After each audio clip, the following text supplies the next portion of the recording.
그 설교 제목이 짐이라고 하는 이야기. 참 짐이라는 말 뜻 자체가 부담스럽다는 말이기 때문에 진짜 부담되는 내용입니다. 짐을 져야 된다. 짐지기 다 싫어하잖아요. 요즘 분들 뭐 결혼도 잘 안 하신다고 그래요.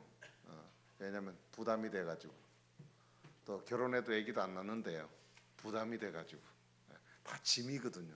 다 내가 먹여 살려야 될 짐이다. 뭐 이렇게 생각하니까 아휴, 그냥 나 혼자 사는 게 제일 좋지 뭐.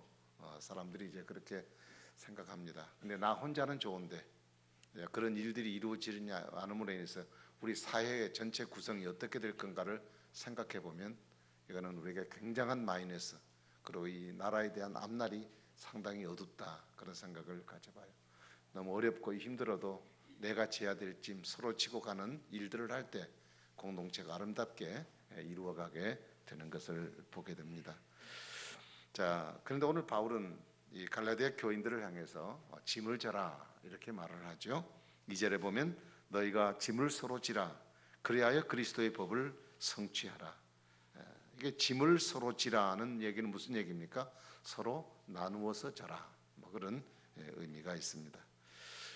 나 혼자 짐 지기도 힘든데 또 남의 짐까지 내가 져야 되나, 뭐 이런 부담감이 여러분에게 있을지 모르겠습니다. 그러나 내가 다른 사람의 짐을 져주면, 나누어서 지면 나는 다소 내가 지는 짐과 딴 사람의 짐을 함께 나눠줘야 되는 버거움이 조금 있긴 하겠지만, 그러나 그 짐 때문에 너무 힘들어하는 사람에게 조금 하나의 짐을 들어주게 되면 그는 훨씬 더 가볍게 그 길을 갈 수 있다라고 생각을 합니다. 그래서 공동체라는 것은 나만 적당하면 된다고 하는 것이 아니라 함께 가야 하는 길들이기 때문에 서로가 서로 나누는 삶이 중요하다는 것입니다. 그 5절에 보면 각각 자기의 짐을 질 것이라 그랬어요. 먼저 자기 짐을 지라 그랬습니다.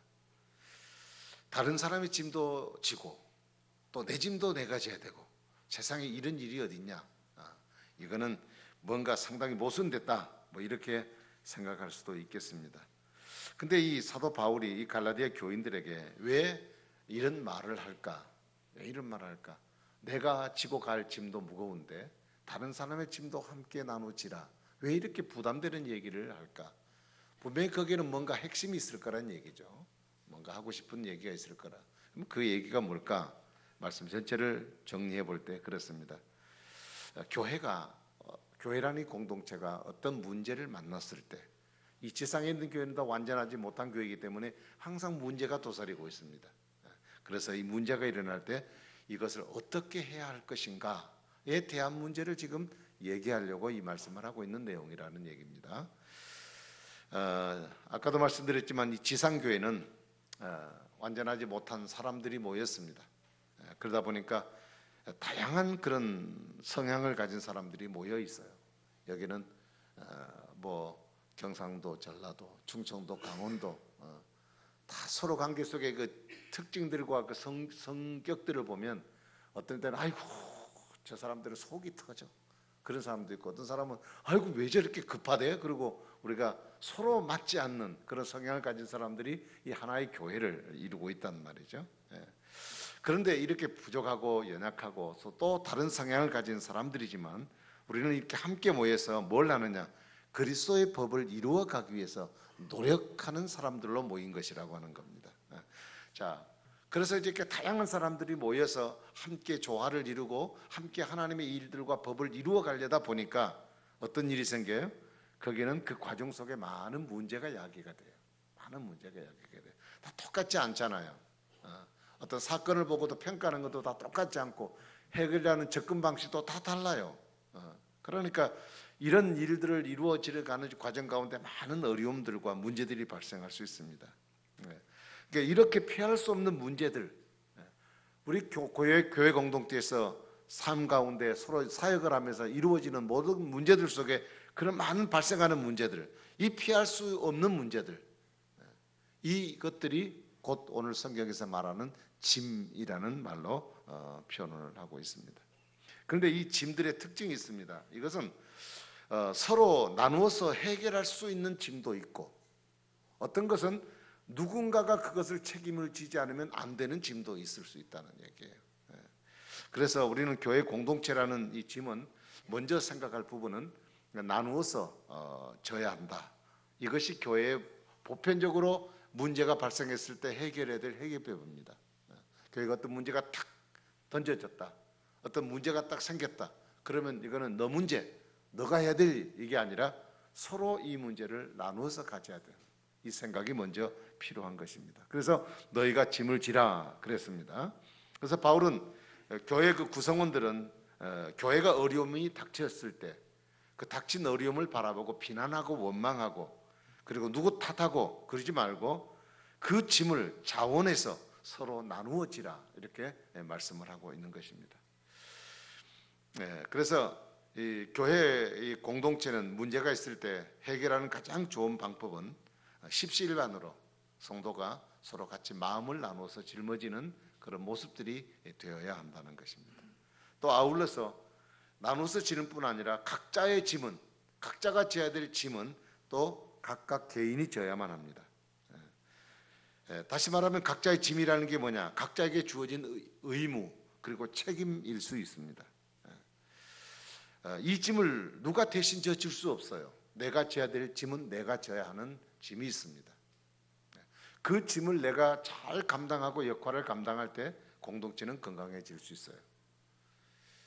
박목을 시인을 아시죠? 6.25 이렇게 시를 읽고 하는 사람들, 옛날에 풍류 이런 사람들은 좀 이렇게 좀 살림에 관심이 있는 것보다는 놀기를 좋아하고 뭐 이런 게 있지 않습니까? 그래서 이 사람도 풍류 시인인지 어쨌든 6.25가 막 끝나고 나라가 많이 어렵고 그야말로 힘들게 이렇게 살아가는 때 이분이 서울대학교 국문학 교수였다고요. 근데 어느 날 자기 제자하고 바람이 나버렸어요. 요즘에 어느 영화 감독처럼 바람이 나버린 거예요. 바람이 나니까 바람이 휙 불어가지고 어디로 갔냐? 제주도로 그냥 확 불어가지고 제주도로 가버렸어요. 그러니까 교수고 뭐고 아무 필요 없이 다 떠놓고 당신 없이는 못 살아. 당신만 있으면 돼. 그래가지고 두 사람이 그냥 떠난 거예요. 늙은이하고 젊은 사람하고 떠난 겁니다. 그래가지고 그냥 거기서 살게 됐어요. 근데 시간이 어느 정도 흘렀습니다. 흐르고 나니까 이 아내가 박목월 씨 아내가 자기 남편이 어디에 있다는 것을 소문을 듣게 되었어요. 그래서 제주도에 있다는 소리를 듣고 불시에 제주도로 찾아가게 된 겁니다.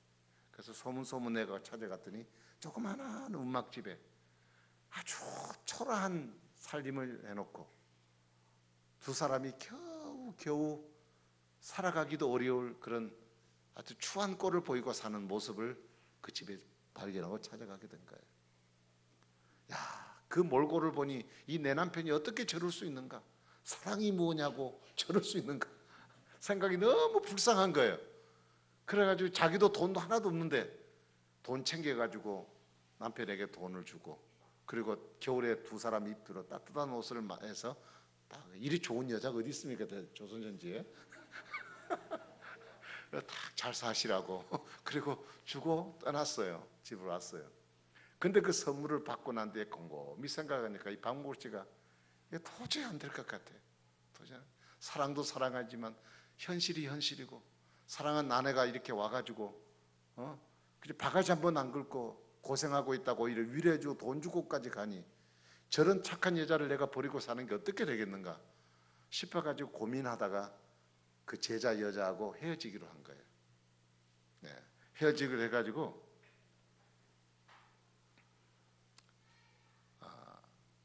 그날 밤을 꼬박 새면서 시를 하나 쓰게 됐어요. 그 시를 쓴 그 시가 뭐냐?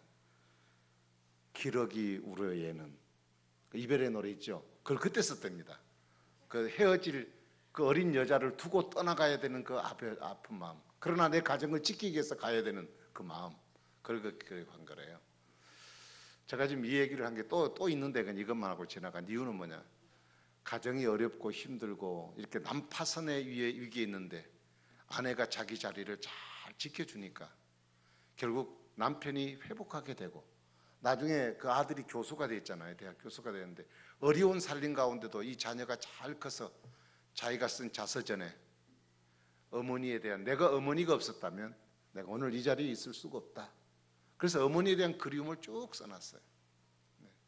그러니까 한 사람이 지켜야 될 그 위치를 벗어나서 힘들다고 아이고 나 짐 싫어, 남편도 가버려서 다 귀찮아 하고 떠나버렸다면 자기 혼자는 육신은 조금 편안했을지 모르겠지만 그 짐을 회피한 그 고통은 말할 수 없을 거란 얘기.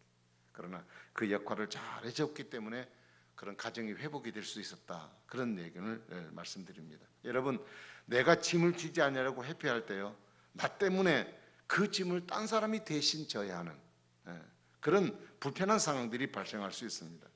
여러분, 이런 일들이 교회 안에 계속 반복되면 교회는 무질서해지고 교회는 혼란해지고 시험에 빠지는 일들이 적지 않게 될 거예요. 그래서 우리가 온전한 몸이 된다, 교회가 온전한 몸이 된다 하는 얘기는 뭐냐? 내가 다른 것을 대신함으로 결코 그것은 되지 않는다는 얘기예요. 다시 말하면 무슨 얘기냐? 몸의 모든 지체는 다 자기 역할이 있는 거예요. 다리가 손 역할을 할 수는 없는 겁니다.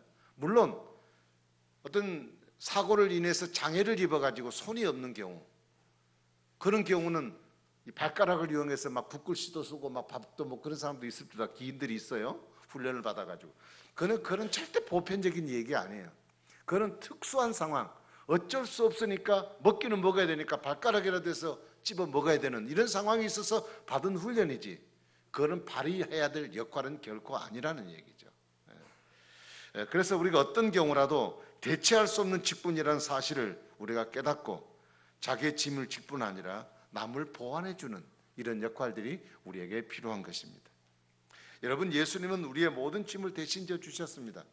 우리가 지고 갈 수 없는 짐이 어떤 짐입니까? 죄의 짐입니다. 죄의 짐. 이 죄의 짐은 세상의 그 무엇으로도 바꿀 수 없고 대신해 줄 수가 없는 겁니다. 그런데 하나님의 아들 되신 예수 그리스도, 그분이 우리 인간이 이해할 수 없는 신비적인 방법인 동정녀 탄생을 통해서 이 땅에 사람의 몸을 입고 오셔서 십자가에 죽으시는 사건을 통하여 우리가 져야 될 이 죄의 고통의 짐을 주님이 다 짊어지셨다는 것입니다.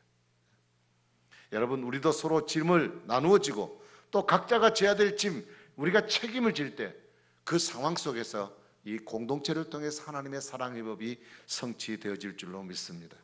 우리도 예수님처럼 온유한 심령을 가지고 우리가 이런 마음들로 주를 섬기는 저와 여러분이 되기를 바랍니다. 여러분, 내가 평소에 다른 사람의 짐이, 다른 사람의 그 짐을 지는 일에 대해서 우리가 어떤 생각을 가졌는가 한번 돌아보시기 바라요. 교회나 그리고 기관이나 셀, 이 구성원으로서 어떤 일을 해야 되는데 나누어져야 될 때 우리는 그것을 어떤 자세를 가졌는가? 뭐 가까운 예를 들면 셀에서 식사를 만드느라고 굉장히 고생이 많으셔요. 제가 보니까 너무 힘드시더라고요. 힘드셔요. 참 너무 고맙다, 너무 감사하다, 그런 생각이 들어요. 근데 많지 않은 셀 가족들이 함께 모여서 이제 식사를 이렇게 만드는데 한 사람 한 사람이 귀중한 거거든요. 근데 어떤 사람은 그냥 난 안 해 그러고 싹 빠져버린다고. 물 빠져도 일은 되긴 되겠죠, 어떻게든. 그러나 우리가 그렇게 무관심하게 던져버린 일 때문에 내가 함께 져야 될 짐을 그 사람이 또 덧입는 것 때문에 딴 사람이 그만큼 많이 힘들고 부담스러워질 수 있다는 겁니다. 여러분, 우리가 적극적으로 그 짐을 져본 경험이 있는가? 아니면 우리가 외면하고 살아왔는가? 한번 돌아보시길 바라요. 우리 이것을 바꿔서 한번 생각해 보십시오. 상황을. 내가 무거운 짐을 지고 있을 때, 힘들어할 때 누가 내 곁에 와서 내가 그 짐 함께 져줄게, 이런 사람 보셨습니까? 내가 짐을 지고 힘들어할 때 목사가 몰라주고 옆에 셀 가족들이 몰라주고 아무도 나를 몰라줬을 때 내 마음이 어떻던가요?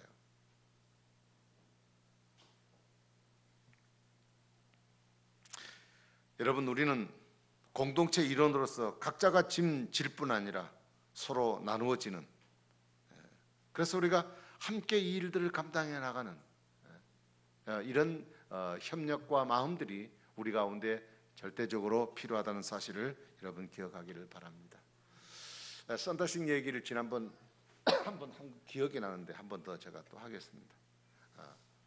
폭설이 내리는 어느 날에 산등을 넘어서 걸어가야 하는 길이 있었습니다. 썬더싱은 아시죠? 인도의 성지 아시잖아요. 네. 지인하고 산길을 걸어가다 보니까 산중 덩접대에서 어떤 사람이 쓰러져 있어요. 그래서 선다생에 가서 가까이 가서 보니까 숨은 쉬는 것 같아. 맥박은 뛰고 있는 것 같아. 따뜻한 기운이 조금 있는 것 같아. 그래서 이 사람 이대로 줬다는 동사에서 죽을 것 같다는 생각이 들어가지고 지인에게 물어서 우리 이 사람 부축해서 같이 데려가자. 그래 살려야 되지 않겠나. 그랬더니 이 지인이 하는 말이 아니 이 눈이 펑펑 쏟아지고 눈길도 믿고서 나 혼자 걸어가기 듣는데 어떻게 이 사람을 데려가냐. 나는 안 한다. 그래 혼자 그냥 가버린 거예요. 근데 이 선다싱은 그걸 지켜보고 있을 수가 없었어요. 근데 힘들고 어려워도 같이 죽더라도 등에 딱 업고 그리고 산길을 넘어가기 시작합니다. 얼마나 덥고 얼마나 힘들고 고달프겠습니까? 가다 보니까 막 땀이 뻘뻘뻘 나요. 막 이 등에서부터 막 김이 모락모락 나요. 얼마나 더운지, 뜨거운지. 그런데 이게 한참 지고 가다 보니까 얼었던 이 사람이 이 성다성의 등에서 열기를 받고 정신이 든 거예요. 그 높은 등성을 올라가다 보니까 선다싱은 이미 기운이 지쳐서 쓰러져 버렸어요. 그러니까 이 정신 차리는 이 사람이 자기를 살리느라고 고생한다고 생각하고 또 선다싱을 부축한 겁니다. 그래서 서로 부축해서 껴안고 산길을 넘어갔어요. 한 길을 고개를 딱 넘어가니까 거기에 또 한 사람이 쓰러져 있는 거예요. 그래서 도대체 이 사람이 왜 이렇게 하다 쓰러졌을까 보니까 짐 안 지겠다고 혼자 가버린 사람이 가다가 얼어서 자기가 죽어버렸어요. 여러분 같이 가는 건 어렵잖아요. 그 눈길에 혼자 가는 게 훨씬 편하잖아요. 그러나 그 어려운 고비 때 서로 격려하고 서로 함께 마음을 같이 하고 서로 가면 여러분 시작은 어려운 것 같지만 그 과정 속에는 큰 은혜와 또한 서로 살아나는 진정한 사는 법이 그 가운데 있다는 것을 우리가 발견할 수 있습니다. 요즘 젊은 분들이 우리 대한민국을 떠나고 싶다고 말을 많이 합니다. 어느 신문에 보니까 20대에서 40대 초반까지 여성분들이 우리 대한민국을 떠나고 싶다고 82%가 나와 있더라고요. 다 가신대요. 다 떠나고 싶대요. 삶이 팍팍하고 애들 교육시키기 많이 어렵고 또 직장생활도 많이 힘들고 그러니까 뭐 이 조선은 아무래도 맨날 싸우고만 있고 당파 싸움 있고 그러니까 그냥 딴 나라가 살면 좋겠다 뭐 그런 생각을 갖는 것 충분히 이해합니다. 그리고 새로운 세계를 경험하고 대한민국에만 내가 묻혀 있을 수가 없다. 뭐 그것도 좋은 얘기입니다. 그러나 내가 태어난 조국이 내가 힘들다고 여러분 이 조국을 떠나겠다는 것은 그 국고관이 잘못되어 있고요. 대한민국 국민으로서의 책임감이 잘못되어 있는 부분이라고 저는 생각을 해봅니다. 여러분 교회 공동체 안에 나눌 짐이 너무 많은데 이렇게 무겁게 짐을 지고 있는 부분에 있어서 짐을 지지 않겠다고 하는 것은 이상한 일이에요. 그건 정상적 신앙생활이 아닙니다. 예수님도 우리를 구원하려고 짐을 지셨는데 우리가 예수님을 따라 살아가는 그 길을 걸어가는 우리에게 아무런 짐이 없이 살아가면서도 내가 그분을 위한 삶을 살았다고 우리가 어떻게 말할 수가 있겠습니까? 짐은 의무와 책임이 따릅니다. 성도들이 의무적으로 져야 할 짐은 교회 공동체가 갖고 있는 문제입니다. 셀에서 일어났든 교회에서 일어났든 기관에서 일어났든 교회에서 일어난 모든 문제는 그들만의 일이 그만의 일이 아니라 우리 모두가 감당해야 될 진리입니다. 그것 때문에 우리 공동체의 한 지체가 힘들어하고 고통을 당하고 있을 때 그것은 그의 일이 아니라 우리 한 몸 된 우리 모두의 일이라는 거예요. 함께 나누어져야 될 문제라는 겁니다. 함께 마음을 같이 하면 손가락 하나로 쉽게 들을 수 있는 것을 그 한 사람이 그것을 짊어지고 감당해 나가기에는 온몸을 던져도 감당할 수 없는 문제로 무게감을 느끼게 될 것이란 말이에요. 그래서 우리가 짐을 피하는 것은 진정 예수님이 가신 길을 따르는 길이 아니라는 것을 여러분 아셔야 합니다. 그리고 각자에게 주어진 사명과 직분은 책임입니다. 여러분 그 책임을 회피하는 것은 공동체를 허무는 일이라고 볼 수 있겠습니다. 여러분 다른 사람에게 짐을 떠넘기는 그런 마음을 갖지 말고 이것은 곧 모든 사람들을 힘들게 하는 일임을 우리가 알아야 합니다. 그리고 의무도 책임도 져버리는 사람은 이거는 교만한 자라고 성경은 말합니다. 3절에 만일 누가 아무것도 되지 못하고 된 줄로 생각하면 스스로 속임이라고 그랬습니다. 여러분 성도로서 의무와 책임을 다하려고 우리가 힘들어도 함께 지는 노력이 우리에게 무엇보다 필요한 줄로 믿습니다. 함께 져야 될 짐이 우리 눈에 보여지고 그것이 느껴지고 저런 문제가 있구나 라고 생각할 때는 옆에서 객관적으로 비판하고 판단하지 말고 또 그것을 피하려고 하지 말고 나는 특별한 사람이기 때문에 저거 짐 질 수 없어 라고 여러분 그렇게 생각하지 마시고 우리가 함께 그것을 짊어지는 그런 한몸된 마음, 이런 마음들이 우리에게 모두 다 필요하다고 저는 믿습니다. 말씀을 맺겠습니다. 한 해 동안 여러분 짐을 지고 오시느라고 수고 많이 하신 분들 있습니다. 너무 감사해요. 여러분들이 그 짐을 져주시 않았다면 성민교회가 존립하기가 어렵다고 생각합니다. 여러분이 있는 한 분 한 분 그 자리 그 위치 얼마나 힘들고 어렵겠는가 그런 생각을 해봅니다. 그런데다가 또 숨 쉴 틈이 없이 또 내년에 또 내가 짐을 져야 된다는 부담감이 여러분에게 있을지도 모르겠습니다. 그러나 여러분, 우리는 한 사람 한 사람은 성민교회의 손님이 아닙니다. 우리는 주님의 몸된 교회 지체의 자격으로 이 자리에 서 있습니다. 몸의 지체 어느 한 부분이 여러분 용도가 없이 붙어있는 부분은 없습니다. 맹장이라고 하는 것, 우리가 볼 때 별 것 아닐 거라고 생각하는 그 맹장도 우리 몸 전체 균형에 필요하기 때문에 하나님 만들어 놓은 장기라고 하는 것이에요. 현대 교회는 교회 짐을 벗으려는 도피적 교회를 찾는 사람들이 참 많습니다. 내가 짐을 안 지고 편하게 좀 신앙생활 할 수 있는 곳이었을까라고 찾는 사람들이 많습니다. 젊은 세대들도 작은 교회는 짐이 부담스럽다고 자유롭게 신앙생활하는 곳으로 가겠다고 찾는 사람들도 있다고 합니다. 여러분들이 힘들고 바쁜 일상 가운데 매일의 삶을 산다는 것이 얼마나 고달픈가 저도 잘 압니다. 우리의 삶 자체가 경쟁이잖아요. 그래 경쟁 대열 속에서 내가 살아남기 위해서 여러분이 일상을 사는 일이 얼마나 피곤하고 스트레스를 받는 일인 줄을 압니다. 그래서 주일만이라도 교회에 와서 조용히 예배만 드리고 그날을 좀 쉬고 싶다고 하는 것 충분히 이해합니다. 그러나 우리가 주님의 십자가의 은혜로 구원을 받고 하늘나라의 소망을 가진 성도라고 한다면 우리가 일생을 사는 날 동안 길지도 않을 짧은 세상을 사는 날 동안 나만을 위해서 피곤하게 일하다가 이 일생을 끝내버리고 만다면 여러분 하나님 앞에서 이런 이기적 우리의 모습이 어떻게 평가될 것인가를 한번 생각해 보기 바랍니다. 나는 내 삶을 위해서는 어떤 난관이 있어도 생명 걸고 달려듭니다. 오늘 막 열이 나고 열이 펄펄 나가지고 움직일 수 없어도 내일에 일해야 될 문제를 위해서는 생활전선에 우리는 과감하게 뛰어듭니다. 그런데 우리가 주님을 위해서 살아가고 섬기고자 하는 그 부분에 대해서 그런 고통과 아픔을 내가 짊어지고 주를 위해서 감당하고자 하는 그런 마음들이 산을 소망 가진 성도들에게 없다면 어떻게 우리가 하나님 앞에 믿음 생활한다고 말할 수 있겠는가?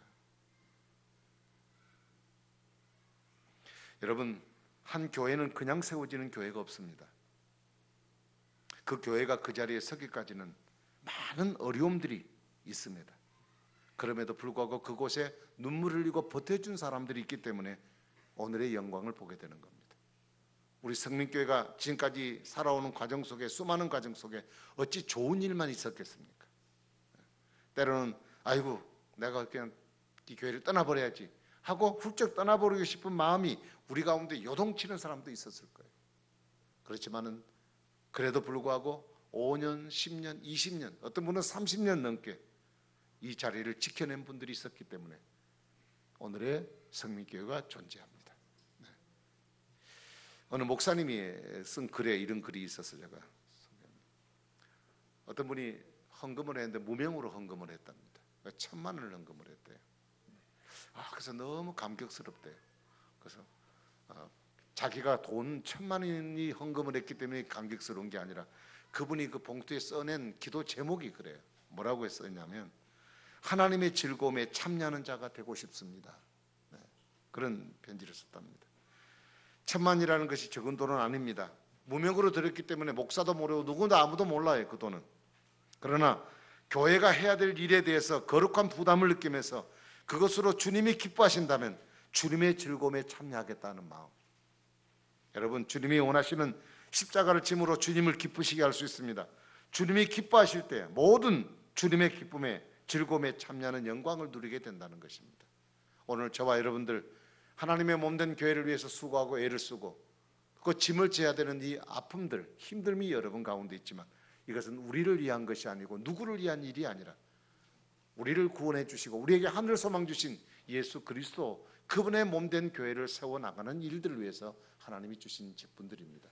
여러분 소중하게 생각하시고 있는 위치에서 여러분 최선을 다하여 감당하시면 남들이 볼 때는 하찮은같이 느껴지는 것일지라도 여러분이 그 자리에 그렇게 존재해 계시기 때문에 오늘 우리 성민교회는 건강하게 세워갈 수 있다는 우리가 이 사실을 꼭 기억하시면서 우리가 주님 오실 때까지 또 올 내년 한 해 하나님 주신 귀한 사명을 위해서 우리가 져야 될 짐, 이건 주님이 내게 주신 짐입니다. 이걸 주님이 내게 주실 때는 내 힘으로 하라고 준 게 아니라 감당할 능력도 주님이 주십니다. 하나님을 의지하고 주님 바라보시고 내 자격 때문에 내가 할 수 있는 여건 때문이 아니라 주님이 주셨기 때문에 힘도 주님이 주실 것이라는 기대를 가지고 여러분 주 앞에 설 때 한 해를 너끈하게 감당할 수 있는 축복된 한 해가 될 줄로 믿습니다. 우리 모두 주 앞에 이 수고의 짐을 함께 나누어짐으로 서로 격려하고 함께 2020년 한 해를 힘있게 걸어가는 우리 모두 성도들, 우리 성민교회가 되기를 주의 이름으로 축복합니다. 기도하겠습니다. 우리 이 시간 한번 하나님께 잠시 한 30초 동안만 한번 기도를 드리겠습니다. 오늘 우리에게 주어진 사역들을 돌아보면서 주님, 나는 감당할 능력이 없습니다. 나는 힘도 없습니다. 나는 여러 가지 부족합니다. 그러나 하나님이 주셨으니 주님이 주시는 능력과 힘으로 감당할 수 있도록 하나님 역사해 주시옵소서. 주님께 맡기고 의탁하는 마음을 가지고 우리 같이 한번 잠시 기도하겠습니다. 기도합니다. 하나님 아버지 감사합니다. 우리에게 소중한 삶들을, 우리에게 사명들을 주신 것 감사합니다. 부족하고 연약하지만 맡겨주셨사오니 주 앞에 믿음으로 잘 감당하게 하시고 하나님의 선한 뜻을 이루어가기에 부족함이 없는 믿음의 삶을 이룰 수 있도록 주여 저들에게 능력을 허락해 주시기 원합니다. 주님, 우리는 둘러봐도 감당할 능력이 없습니다. 주님, 내게는 그럴 수 있는 여러 가지 여건이 되어 있지 못합니다.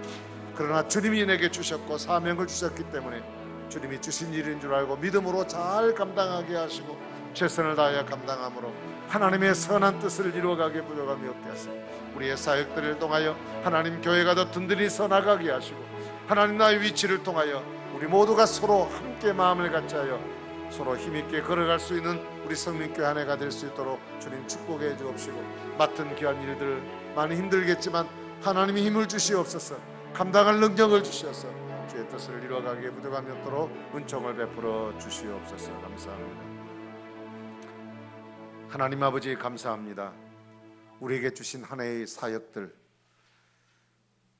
때로 우리가 감당하기 어렵고 또 힘든 부분이 있지만 이 일을 주신 분이 하나님이신 줄 믿고 하나님께 의탁하고 맡기게 하시고 하나님 주신 힘으로 한 해도 주 앞에 승리할 수 있도록 주님 축복해 주시기 바라며 지난 또 2019년 한 해 동안 힘들고 어려워도 힘있게 지금까지 달려온 또 수고한 모든 분들에게도 하나님께서 축복으로 채워 주시옵소서. 감사하옵고 예수님 이름으로 간절히 기도하옵나이다. 아멘.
기도하겠습니다. 하나님 아버지, 오늘도 주님을 사랑함으로 귀한 예물을 구별하여 드렸사오니 하나님께서 성도들이 드리는 손길에 하나님 축복해 주시고 항상 삶 속에 베푸시는 하나님 은혜에 대한 감사를 가지고 살게 하시고, 주님은 어디든지 우리와 함께 계시는 그 하나님의 놀라우심이 우리의 삶의 현장에서 늘 발견하고 그 은혜에 감사하고 살아가는 순간순간 되도록 축복하여 주시옵소서. 하나님, 여러 가지 상황들이 여의치 못해서 또 많이 힘들어하는 부분이 있습니다. 하나님께서 하나님 백성들이 이 땅을 살아간 날 동안 힘겹게 살아가지 않도록 하나님 필요한 것 채우시고 하나님 돕는 손길을 인도하셔서 하나님의 선한 역사가 늘 성도의 삶 가운데 있도록 주님 도와주시옵소서. 귀한 예물 하나님께 드렸사오니 하나님께서 이 예물을 귀하게 받으시고 주의 복된 사역을 위해서 귀하게 쓰임받게 도와주시기를 원하며, 오늘도 하나님 몸된 교회를 위해서 수고하시는 분들이 있습니다. 하나님, 교사로, 그리고 식사 당번으로, 차량으로, 그리고 셀 리더로 하나님 여러 가지 방면으로 수고하는 분들 하나님 기억하시고 그들의 손길마다 하나님 축복하시고, 더욱더 주를 위해 살아갈 때 하나님 그들의 삶에 더 힘을 얻고 강건하게 하시고 하나님 주신 축복 가운데 감사할 수 있도록 은혜를 주시옵소서. 병으로 고생하는 분들이 있습니다. 찾아가 주시고 하나님의 능력으로 치유하여 주시옵소서. 또 우리와 함께 있지 못하는 해외에 거주하는 형제들이 있습니다. 어느 곳에 있든지 하나님 붙들어 주시기를 원합니다. 하나님 아버지, 자라는 다음 세대가 더 건강한 모습으로 하나님 앞에 바르게 쓰임받는 자녀들로 성장할 수 있도록 축복하여 주시옵소서. 감사하옵고 예수님 이름으로 기도합니다. 아멘.